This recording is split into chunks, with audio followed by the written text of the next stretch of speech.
We've all heard of the early bird, the night owl, but did you know there are other types of sleepers in between that? We're talking about something called sleep chronotypes this morning. They can help you understand your sleep patterns and plan your daily routine. Joining us this morning to talk more about chronotypes is sleep expert Amanda Jewson.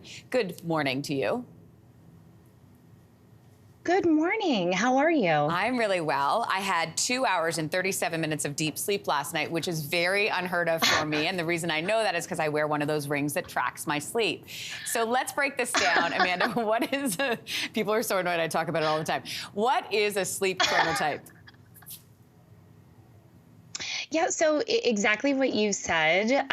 We use sleep chronotype language all the time. We know our friend who is the early bird. We know our night owl friend. And this is a natural inclination to wake up and fall asleep. But it is a little bit different than a circadian rhythm. So folks will say, is this the same as my circadian rhythm?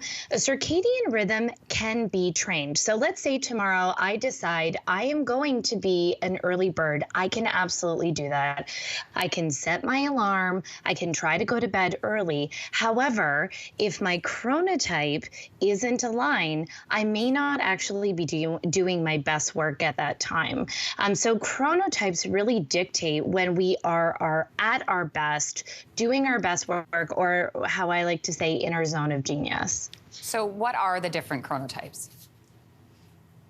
Yeah, so researchers have really dialed into 4 different types of chronotypes, and we've moved away from owls and birds and into other mammals. So we have our lion. Our lion is our early bird, likes to wake early, follows, sort of their own beat, easy to wake up in the morning. We have our bear, which is, 55% of the population.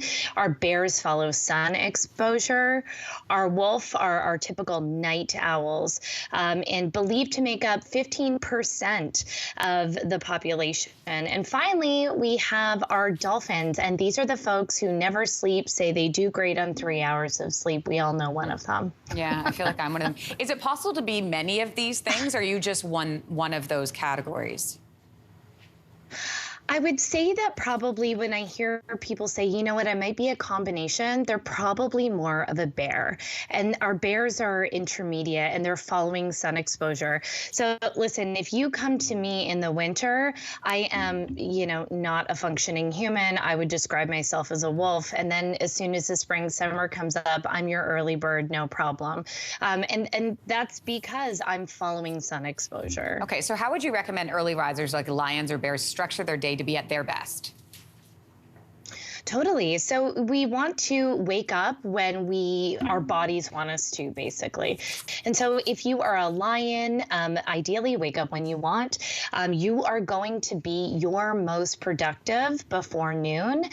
And that means, we want to avoid big, important presentations at 4 p.m. If you like coffee, you may not even need it if you're a lion, but you might want to save it for the afternoon for that slump, but not too much caffeine because lions like to go to bed early. So if that starts to impact your ability to go to sleep, you might want to cut it out. How about for those people who have trouble? I just want to get to the other side of this because of time. But what about those who have trouble getting to sleep? So wolves or dolphins, what would you say? For sure. So anyone dealing with any sort of, trouble falling asleep, number one, I say go to the doctor and just make sure that we are not experiencing any sort of sleep disorder like restless leg syndrome or sleep apnea. And once that's all sorted out, number one, if this is who you have always been, you might want to find flexible work options that allow you to wake later and start work later.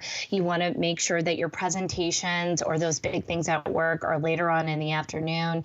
And if you are a true dolphin, if someone is watching this morning and saying, look, that's me, I'm a dolphin, you want to make sure that you're limiting your caffeine intake as it's, a stimulant. It might be impacting your ability to fall asleep and stay asleep.